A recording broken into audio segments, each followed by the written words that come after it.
السلام عليكم ورحمة الله وبركاته. الحمد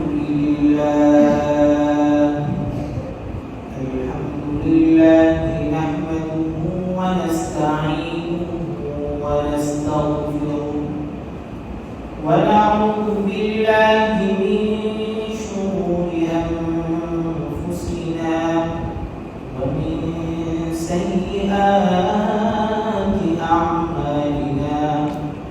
من يهده الله فلا مضل له ومن يضلل فلا هادي له.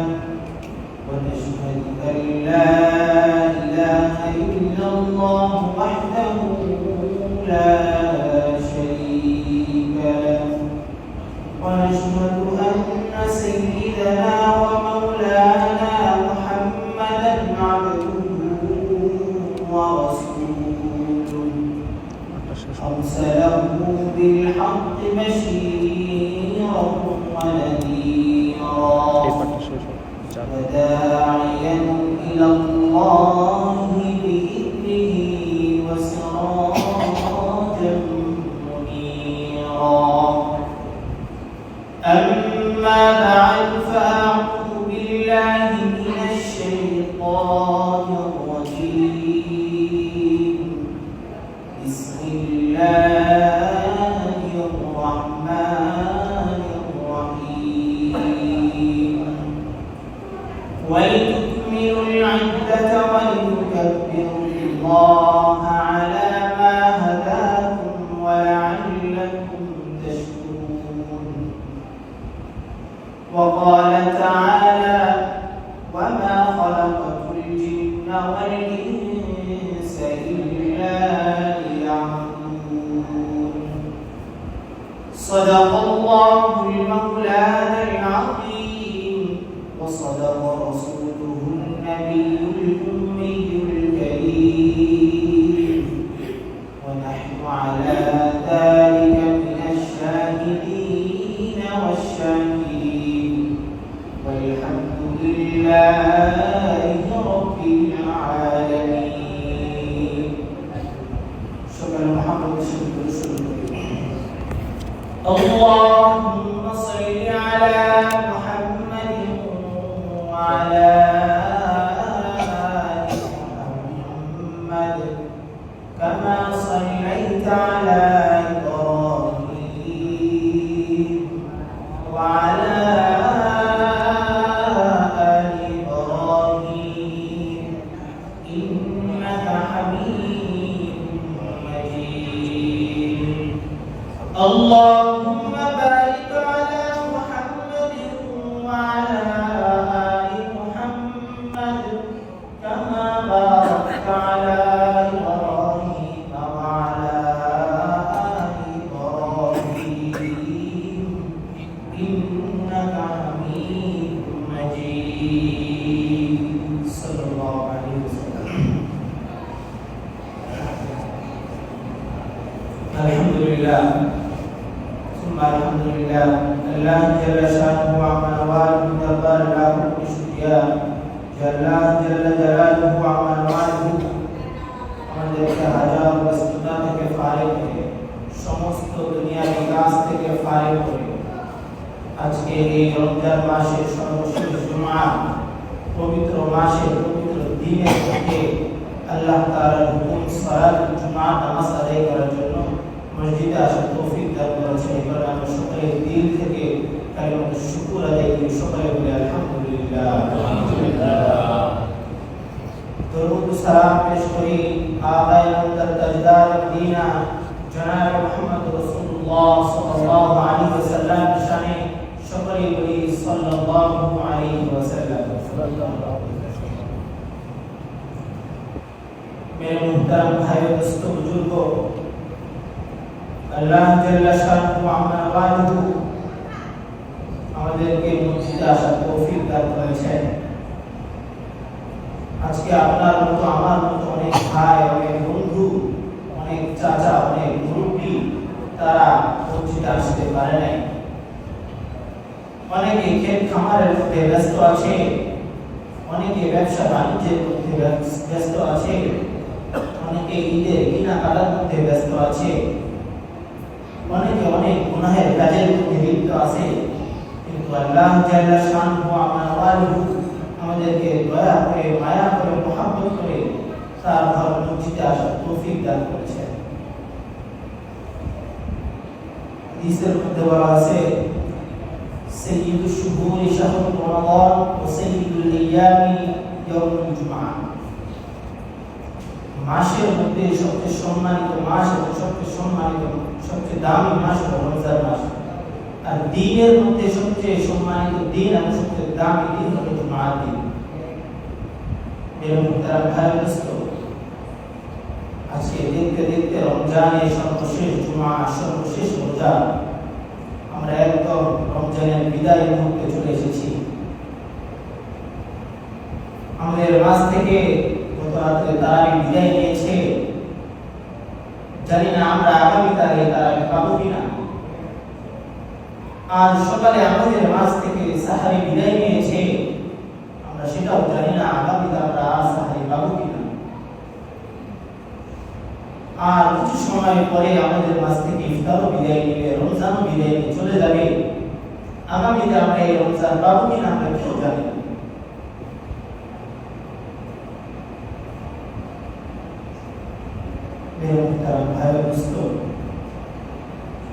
আমরা রমজান পাইলাম, কিন্তু এই রমজানকে কি অর্জন করলাম? রমজান আমাদের মাস থেকে বিদায় নিয়ে যাচ্ছে, আমরা রমজান থেকে কি অর্জিত করলাম?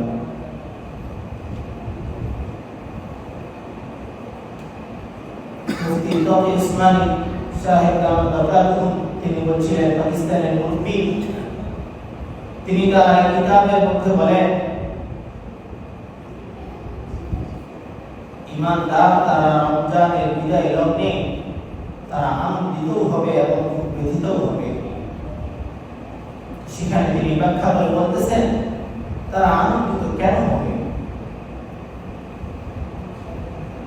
তারা ভাইদস্ত আনন্দিত তারা এই কারণেই হবে, তারা রমজান পাইছে, রমজান পাওয়ার পর রোজা রাখছে, তারা রমজান পাইছে, রোজা রাখছে, তারাবি পড়ছে, খতমে তারাবিকে কোরআনের খতম শুনছে, তারা লাইলাতুল কদর তালাশ করছে, তারা ইতিকাফ করছে। এই কারণে তারা আনন্দিত হবে। আর ব্যতীত হবে তারা যারা রমজান পাইছে কিন্তু রোজা রাখে নাই, তারাবি পাইছে কিন্তু তারাবি করে নাই, লাইলাতুল কদরের রাত পেয়েছে কিন্তু তারা সে রাতটিকে তালাশ করে নাই। তাদের হাতে সময় ছিল কিন্তু তারা ইতিকাফে বসে নাই, তারা খুব আফসোস করবে। আল্লাহ তাআলা এই মাসটা আমাদের জন্য ক্ষমাশীল বানিয়ে দিয়েছেন, আমাদের ক্ষমার দরজা, ক্ষমার দিক নির্দেশনা আল্লাহ তাআলা খুলে দিয়েছেন। আল্লাহ তাআলা রহমান রহিম, তিনি আমাদের প্রতি দয়া করে, মায়া করে আমাদের জন্য এমন একটা রাত দিয়েছেন যে রাতে ইবাদত করলে হাজার রাতের ইবাদতের থেকে উত্তম। এবং তারা ভাইও, আল্লাহ তাআলা কেন এই রাত দিয়েছেন? বান্দা গুনাহ করছে, সেজন্য তার গুনাহকে মাফ করে নিতে পারে, এই কারণে আল্লাহ তাআলা বান্দাকে এই সুযোগ করে দিয়েছে। আল্লাহ তাআলা আপনাকে রোজা রাখার সুযোগ দিয়েছে। কেন রোজা রাখার সুযোগ দিয়েছে? বান্দা রোজা রাখবে, তার ঈমান পরিশুদ্ধ হবে, তার আত্মা পরিশুদ্ধ হবে। একজন ঈমানদার, একজন মুমিন ব্যক্তি সে রোজা রাখে, যখন সে মিথ্যা কথা বলতে যাবে তার দিল কাঁপবে, আমি তো রোজা আছি, আমি কেমনে মিথ্যা কথা বলি? একজন রোজাদার, তার খুব পিপাসা লেগেছে, সে চাইলে পারে ঘরের দরজা বন্ধ করে দিয়ে কেউ দেখবে না, সেখানে সে পানি খেতে পারে, সে সেখানে খাবার খেতে পারে, কিন্তু সে করতেছে না কেন? আল্লাহ তাআলা ভয় তার মধ্যে ঢুকছে, আমি তো রোজা রাখছি আল্লাহর জন্য। সে ওজনে কম দিতে পারতেছে না, রোজা রাখছে এই কারণে। তো বলা হয়েছে রোজা মানুষের দিল, মানুষের আত্মা পরিশুদ্ধ করে। তারা ভাই দোস্ত, আমরা তারাবি পাইছি, তারাবি আমাদের নামাজের গুরুত্ব বাড়ায় দেয়, আল্লাহ তাআলার নৈকট্য লাভ করায় দেয়। হাদিসের মধ্যে আছে আখলিস দীনাকা ইয়াফিকাল আমালুল কলিল, বান্দা ঈমান কি খানিক অল্প আমল করার জন্য যথেষ্ট হয়ে যাবে। এর মধ্যে ভাই দোস্ত, যখন সে ইতিকাফে বসে তার ঈমান মজবুত হয়ে যায়, সে রোজা রাখছে, সে তারাবি পড়তেছে, এরপরে সে ইতিকাফের মধ্যে আছে, তার ঈমান অটোমেটিক মজবুত হয়ে যায়। এরপরে সে আল্লাহ তাআলার দরবারে যে আমলটাই করবে, আল্লাহ তাআলা তার সেই আমলটাকেই কবুল করে নেবেন।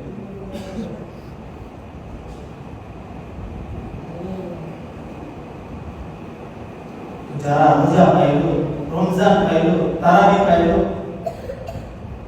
লাইলাতুল কদরের রাত পাইল, কিন্তু সে তার গুনাহকে মাফ করাইতে পারল না, তার মতো হতভাগা, তার মতো কপাল পোড়া আর দুনিয়ার মধ্যে নাই।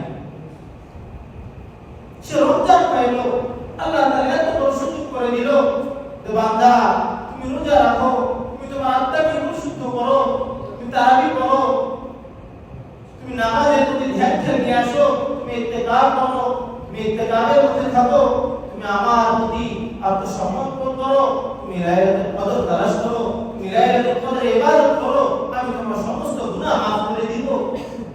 কিন্তু মেরে মুহতারাম ভাই দোস্ত, কিন্তু আমরা সব কিছুই পাইলাম, কিন্তু আমরা আমাদের গুনাহ মাফ করে দিতে পারলাম না। এর মতো হতভাগা, এর মতো কপাল পোড়া আর দুনিয়াতে কেউ থাকবে না। আল্লাহ তাআলা শান পাওয়ার তবু আমাদেরকে আরো একটা সুযোগ দিয়েছে, তোমরা যে চাঁদ রাত, যে ঈদের রাত, সে রাতের মধ্যে ইবাদত করো, সে রাতের মধ্যে ইবাদত করো, আমি তোমাদের গুনাহকে মাফ করে দিব। ঈদের রাতকে বলা হয়েছে লাইলাতুল জারিয়া, এই রাত বদলার রাত। তুমি এতদিন যা কিছু কামাই করেছো, এর বদলা আল্লাহ তাআলা তোমাকে আজকে এই রাতের মধ্যে দিবে। কিন্তু মেরে মুহতারাম ভাই দোস্ত, আজকে সমাজের মধ্যে দেখা যায় ঈদের চাঁদ উঠছে, মানুষের মধ্যে একটা ঈদের আমেজ চলে আসছে। সেই ঈদের আমেজ কিরকম ঈদের আমেজ? আল্লাহ তাআলাকে ভুলে গেছে, মাগরিবের সময় চাঁদ দেখছে তো এশার নামাজ ভুলে গেছে, এশার সময় কেনাকাটার মধ্যে ব্যস্ত হয়ে পড়ছে, আল্লাহ তাআলাকে ভুলে গেছে। রাতের মধ্যে আতশবাজি, বম, ফটকা, পরে দিন কোথায় ঘুরতে যাবে, গাড়ি ভাড়া, সাউন্ড সিস্টেম, গান বাদ্য বাজাবে, সেগুলো নিয়ে ব্যস্ত হয়ে পড়ে। এটা কেমন বোকামি? এটা তো বলা হচ্ছে সেরকম বোকামি। একজন মানুষ, সে তার পুকুরের মধ্যে মাছ আছে, সে সারা মাস সে মাছ তোলার জন্য পানি ছেড়লো, পানি এক জায়গা থেকে আরেক জায়গায় নিয়ে গেল, সে মাছ তুলবে। কিন্তু যখন তার পানি শুকিয়ে গেল, মাছ তুলবে, সে সময় সে কি করলো? সে আবারও সেই বাঁধকে ছেড়ে দিল, সে আবারও সেই পানিকে ছেড়ে দিল। সে মানুষ যেরকম ভাবে বোকামি করলো, এত কষ্ট করে পানিকে এক জায়গা থেকে আরেক জায়গায় নিয়ে গেল, সে মাছ তোলার সময় হয়ে গেল, এখন সে মাছ তুলবে। অল্প একটু সময়, অল্প একটু কষ্ট করতে হবে, এরপরে সে তার কাঙ্ক্ষিত সফল লাভ করবে। তখন যেরকম ভাবে সেই তার সেই জায়গার মধ্যে আবারও বাদ দিয়ে সে আবারও পানিকে ছেড়ে দেয়, সে যেরকম বোকামি করলো, ঠিক সেরকম ভাবে প্রত্যেকটা ঈমানদার, প্রত্যেকটা মুমিন ব্যক্তি সেই ঈদের রাতকে, ঈদের আমেজের মধ্যে মগ্ন হয়ে আল্লাহ তাআলাকে ভুলে যাওয়ার দ্বারা যে ক্ষতি করলো, ঠিক সেরকম ভাবে মেরে মুহতারাম ভাই দোস্ত, হাদিসের মধ্যে বলা হয়েছে রাতের মধ্যে সবচেয়ে দামি, সবচেয়ে গুরুত্বপূর্ণ 5টা রাত। অনেক রাত আছে, তার মধ্যে আরো রাত রয়েছে। এর মধ্যে আল্লাহ রাসূল সাল্লাল্লাহু আলাইহি ওয়াসাল্লাম বলেছেন জিলহজ মাসে 8, 9, 10 এই 3 রাত এবং শবে বরাতের রাত আর শবে কদরের রাত। আর হাদিসের মধ্যে বলা হয়েছে 2 আগের রাত, এরকম তারা ভাই বুঝতো আজকের আমাদের এই রাত, আজকের এই দিন বিদায় নিয়ে আমাদের কাছে সামনে যে রাত আসতেছে সেই রাতের কথা বলা হয়েছে।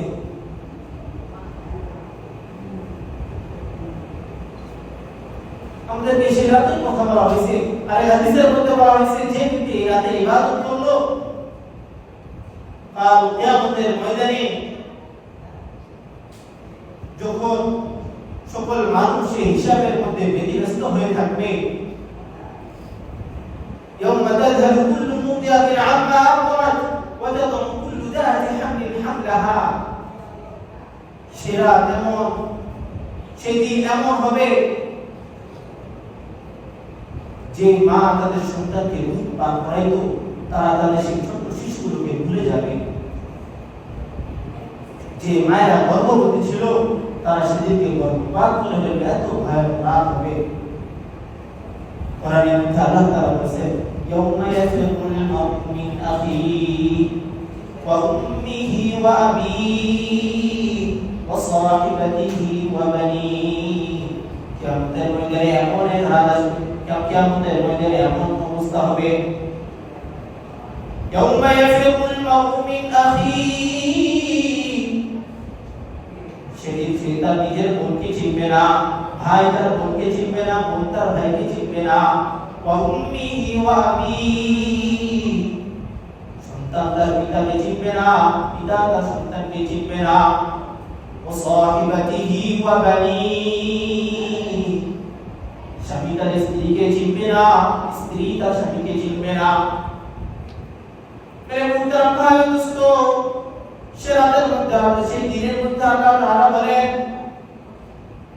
সেই দিনের মধ্যে কিয়ামতের ময়দানে এমন এক অবস্থা হবে, সেই সময়ের মধ্যে একজন ব্যক্তি এমন কিছু সংখ্যক মানুষ তারা নির্দ্বিধায় তারা থাকবে, সকালে যেখানে ইয়া নাফসি বলতে থাকবে, তারা নির্বিঘ্নে সেখানে চলতে থাকবে, তাদের হিসাব গুছাই তারা জান্নাতের দিকে রওনা হবে। বলা হচ্ছে তারা কারা? বলা হয়েছে তারা যারা ঈদের রাতের মধ্যে ইবাদত করলো,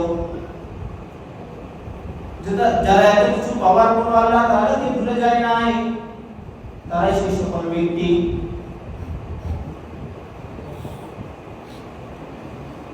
এরকম তারা ভাবিস কত বড় কথা বলা হয়েছে এখানের মধ্যে। যেদিনকে বাবা তার সন্তানকে চিনবে না, ভাই তার বোনকে চিনবে না, বোন তার ভাইকে চিনবে না, এমন এক কঠিন মুহূর্ত, সেদিনকে তারা নিশ্চিন্তা নির্বিঘ্নে তারা তাদের হিসাব পাতি গুছিয়ে আল্লাহ তাআলার দরবারে যাবে।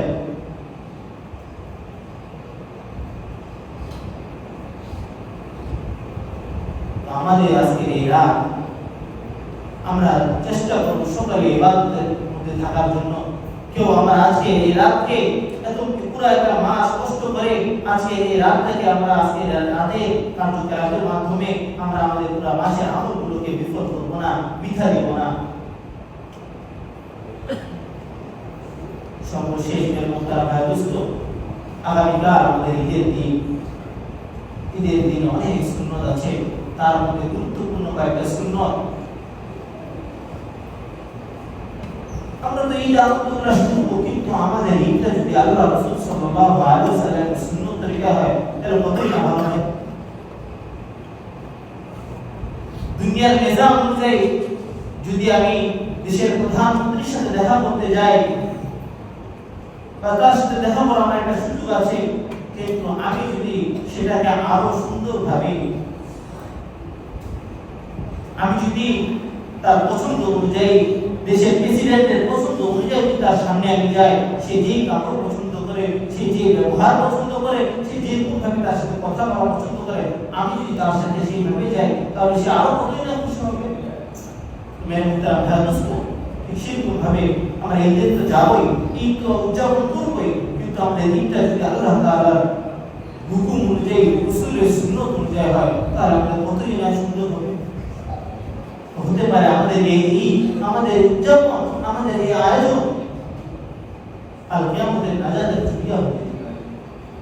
মেরে মুহতারাম ভাই দোস্ত, এই কারণে ঈদের দিনে যে সুন্নতগুলো আছে,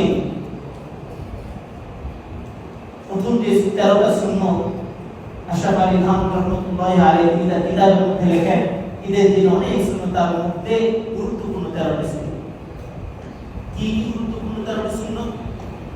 তার ভাই দোস্ত, বলা হয়েছে ঈদের দিনে সকালবেলা তাড়াতাড়ি ঘুম থেকে ওঠা,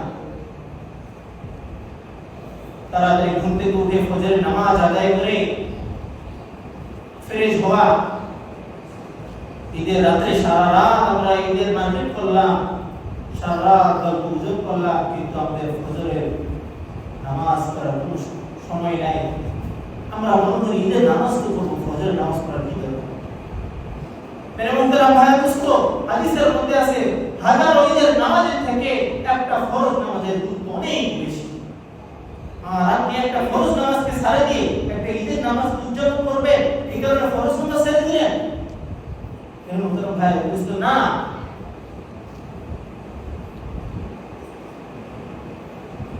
একটা উদাহরণ দেই, হাদিসের একটা সুন্দর উদাহরণ।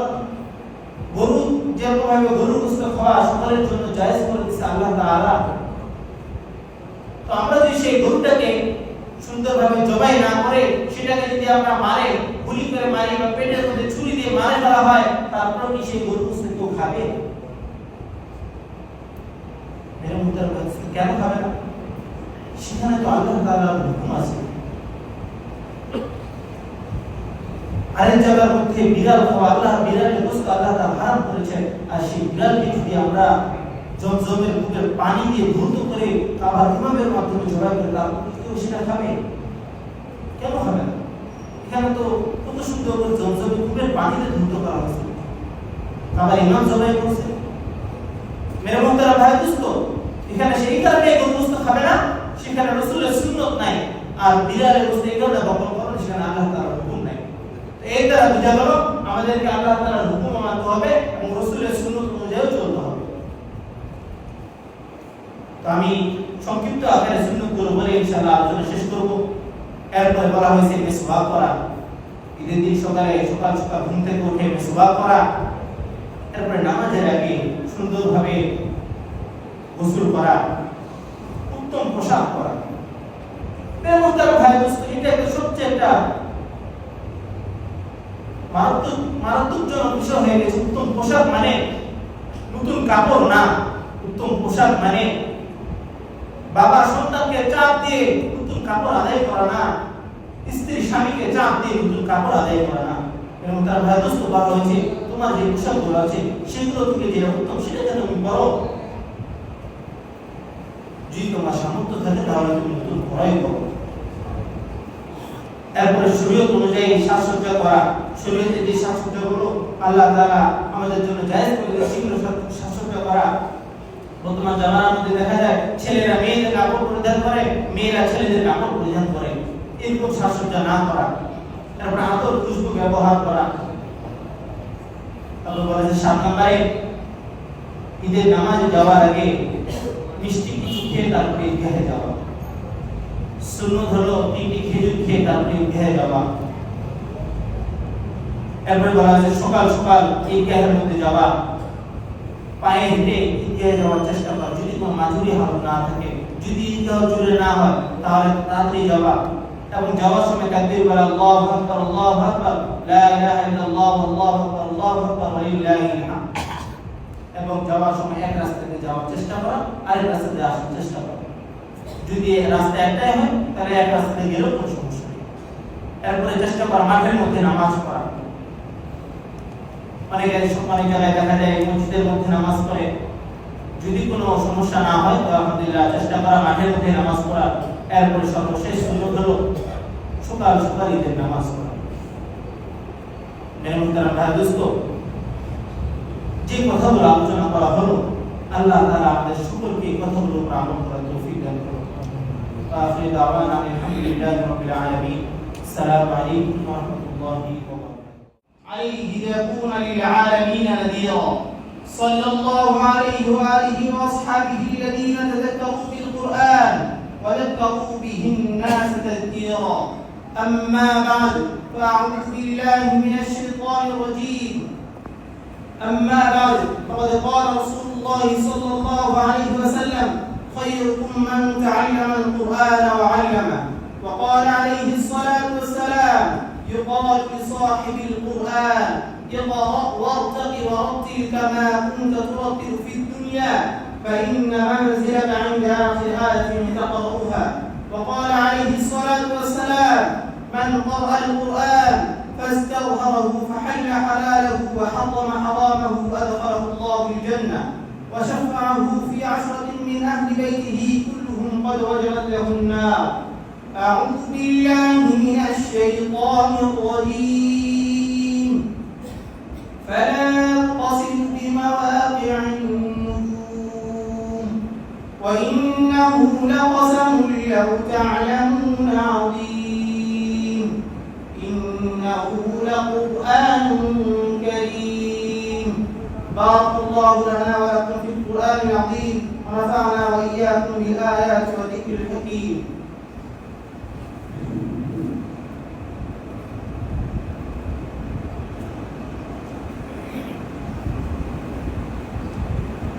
الحمد لله نحمده ونستعينه ونستغفره، ونعوذ بالله من شرور أنفسنا ومن سيئات أعمالنا.